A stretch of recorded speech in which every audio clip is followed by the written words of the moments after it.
The Messengers. One wandering nigh Parnassus, chasing hares, heard the high muses. "Take us a message to the golden town."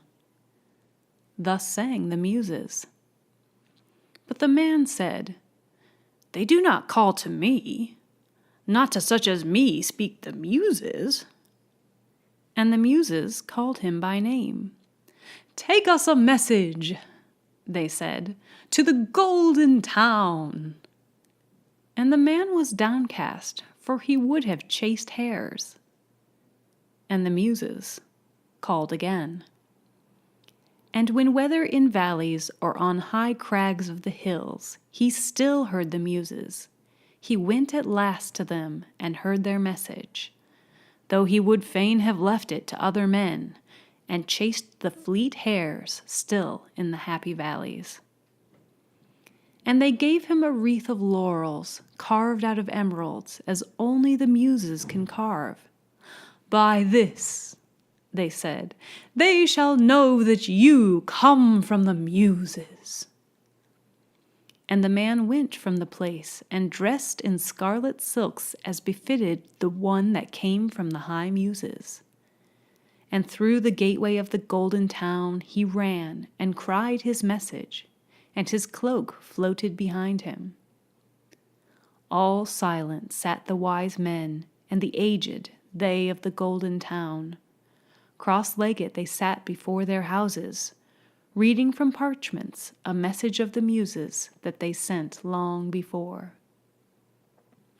And the young man cried his message from the muses. And they rose up and said, "Thou art not from the muses. Otherwise spoke they." And they stoned him, and he died. And afterwards they carved his message upon gold, and read it in their temples on holy days. When will the muses rest? When are they weary? They sent another messenger to the golden town. They gave him a wand of ivory to carry in his hand, with all the beautiful stories of the world wondrously carved thereon. And only the muses would have carved it. "By this," they said, "they shall know that you come from the muses." And he came through the gateway of the golden town with the message he had for its people. And they rose up at once in the golden street. They rose from reading the message that they had carved upon gold. "The last who came," they said, "came with a wreath of laurels carved out of emeralds, as only the muses can carve. You are not from the muses."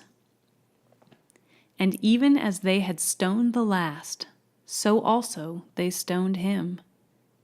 And afterwards they carved his message on gold and laid it up in their temples. When will the muses rest? When are they weary? Even yet, once again they sent a messenger under the gateway into the golden town. And for all that he wore a garland of gold that the high muses gave him, a garland of kingcups soft and yellow on his head, yet fashioned of pure gold by whom but the muses, yet did they stone him in the golden town. But they had the message, and what care the muses? And yet they will not rest, for some while since I have heard them call to me. "Go, take our message," they said, "unto the golden town." But I would not go. And they spake a second time. "Go, take our message," they said. And still I would not go. And they cried out a third time, "Go, take our message." And though they cried a third time, I would not go. But morning and night they cried, and through long evenings.